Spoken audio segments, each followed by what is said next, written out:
সংবিধান রক্ষার লড়াই চলছে, সংবিধান রক্ষার লড়াই চলছে, চলবে, চলবে।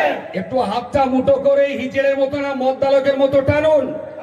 সংবিধানের শত্রু আরএসএস নিপাত যাক, সংবিধানের শত্রু আরএসএস নিপাত যাক।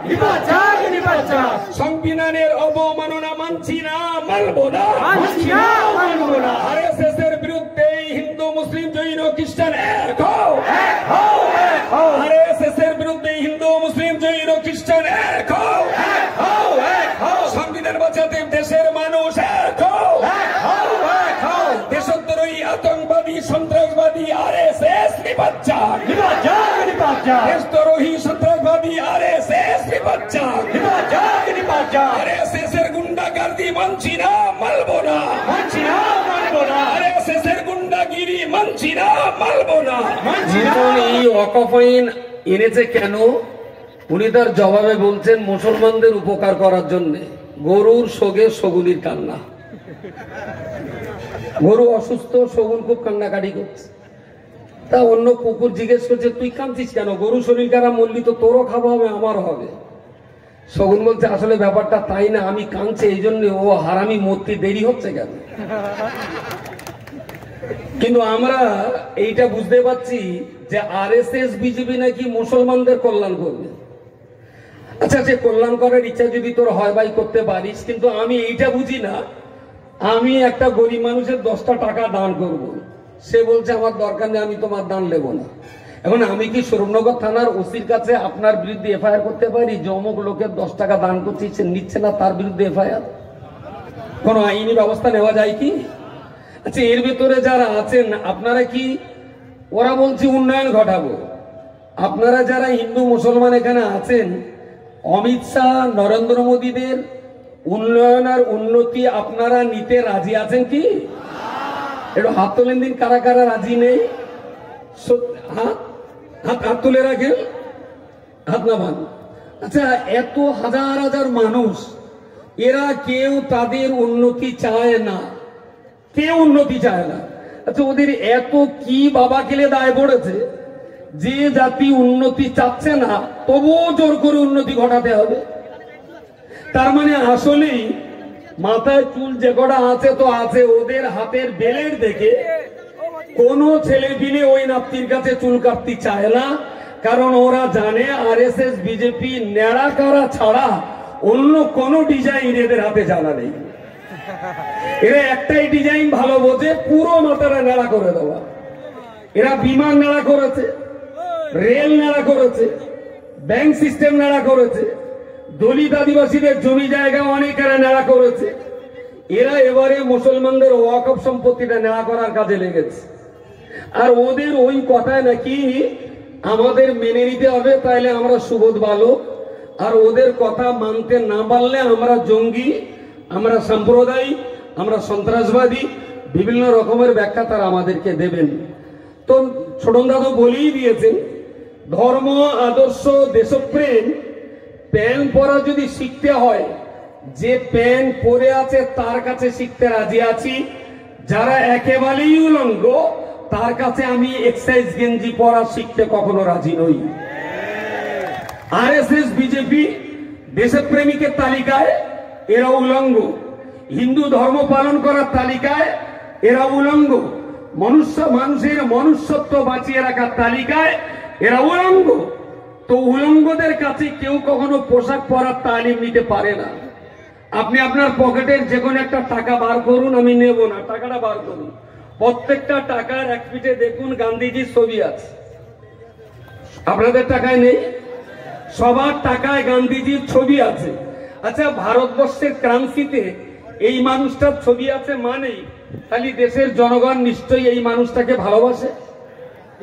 এনাকে বলা হয় জাতির জনক মোহনদাস করমচাঁদ গান্ধী, যাকে আমরা বলি মহাত্মা গান্ধী। তাহলে এই মানুষটা দেশের জন্য কিছু নিশ্চয়ই করে গেছেন। না করে গেলে 135 কোটি দেশের জনগণের এই দেশ, সেই দেশের মানুষ এই মানুষটাকে জাতির জনক বলে মেনে নেয়নি। এই মানুষটাকে হত্যা করেছিল কে? আমি বললি দোষ হবে, কথাটা একটু ভানুদা বলুন। জাতির জনক মহাত্মা গান্ধীকে হত্যা করেছিল কে?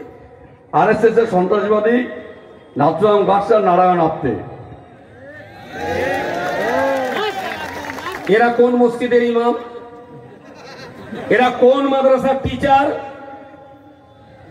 তো নাথুরাম গডসে যারা আরএসএস এর প্রাণ পুরুষ, তারাই এই মানুষটাকে হত্যা করলো।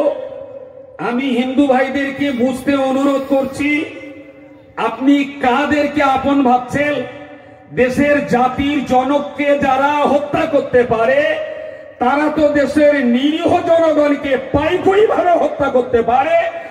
এই খুনি, এই আসামি, এই গুন্ডাগন্দির হাত থেকে দেশটাকে আমরা বাঁচাবার জন্যই হিন্দু মুসলমান আজকে এক জায়গায় জমা হয়েছে। এই গুন্ডাদের হাত থেকে যদি দেশকে রক্ষা করতে না পারি, তাহলে এটা আমাদের চরম ব্যর্থতা বলে আমি মনে করি। এরা কত বড় নির্লজ্জ! এরা টাকা পাল্টালো, টাকায় দিচ্ছে নরেন্দ্র মোদীর ছবি, টাকায় দিচ্ছে গান্ধীজির ছবি, আর একই এনাকে হত্যা করেছিল যে নাথুরাম গডসে। এই বেঈমান বিশ্বাসঘাতকরা সেই নাথুরাম গডসের নামে মন্দির তৈরি করে সেখানে তার পূজা করছে। হিন্দু ভাইদেরকে অনুরোধ করছি, শুধু জয় শ্রীরাম বললেই পাগলামি করলে হবে না ভাই। বাংলার কালচারটাকে কোথায় নিয়ে যাচ্ছে? জয় শ্রীরামের ব্যানারের আড়ালে হরিবল শব্দটা কিন্তু তারা ছিনতাই করছে। এটা হিন্দু ভাইদেরকে বুঝতে হবে, এটা হিন্দু ভাইদেরকে বুঝতে হবে। তারা কিন্তু এখানে ধর্ম করতে আসেনি, তারা এসেছে আমাদেরকে সর্বনাশ করার জন্য। সুতরাং ওয়াকফ বিল নিয়ে যে আন্দোলন শুরু হয়েছে, এই আন্দোলন ওরা যদি বলে ওয়াকফ আইন যেটা করলাম ওটা বাতিল করে দিলাম, তারপরেও হিন্দু মুসলমান জৈন খ্রিস্টানের এই আন্দোলন ততদিন থামবে না যতদিন আমরা আরএসএস মুক্ত ভারত গঠন করতে না পারি। হিন্দু মুসলিম ঐক্য জিন্দাবাদ, হিন্দু মুসলিম ঐক্য জিন্দাবাদ। ইংরেজের পা চাটা দালাল আরএসএস দূর দূর দূর হটো। এবারে আমি সংবিধানটাকে কিনেছিলাম, ভারতবর্ষের এই সংবিধানটা, এই সংবিধানের উপরে যে আঘাত একটার পর একটা তারা এনেছে। ওয়াকফ নতুন আইন করে শুধু আমাদের জমি জায়গা দখলের ষড়যন্ত্র নয়, তার চাইতে অনেক বড় ষড়যন্ত্র হলো ভারতবর্ষের মানুষদের রক্ষা কবচ হলো এই বই, এই সংবিধান। তো সেই সংবিধানটার উপরে তারা যে আঘাত করেছে, এখানে ছোটনদা আছেন, আপনার আমাদের ফকির মহাশয় আছেন, আমরা সবাই মিলে এর উপরে একটু হাত দিয়ে শপথ বাক্য পাঠ করি যে দেশের সংবিধানের উপরে তারা যে হামলা করছে, এই হামলার বিরুদ্ধে হিন্দু মুসলমান শিখ ইসাই আমরা সবাই এক আছি। সংবিধানের প্রতি শ্রদ্ধা জানিয়ে সবাইকে একটু দাঁড়াতে অনুরোধ করছি। এই আলমগীর কেন ওরা হিন্দু মুসলমান ভাগ করছে, আর আমরা হিন্দু মুসলমান মাঝখানে এই দুই হিন্দুর মাঝখানে একটা টুপি। সংবিধান রক্ষার লড়াই চলছে, সংবিধান রক্ষার লড়াই চলছে, চলবে, চলবে। একটু হাতটা মুঠো করে হিজড়ের মতো না মদ্দালকের মতো টানুন। সংবিধানের শত্রু আরএসএস নিপাত যাক, সংবিধানের শত্রু আরএসএস নিপাত যাক, সংবিধানের অবমাননা মানছি না, মানব না, আরএসএস এর বিরুদ্ধে হিন্দু মুসলিম জৈন খ্রিস্টান এক হও, আরএসএস এর বিরুদ্ধে হিন্দু মুসলিম জৈন খ্রিস্টান এক হও, সংবিধান বাঁচাতে দেশের মানুষ এক হও, দেশদ্রোহী আতঙ্কবাদী সন্ত্রাসবাদী আরএসএস নিপাত যাক, দেশদ্রোহী সন্ত্রাসবাদী আরএসএস নিপাত যাক, আরএসএস এর গুন্ডাগর্দি মানছি না, মানব না, আরএসএস এর গুন্ডাগিরি মানছি না, মানব না।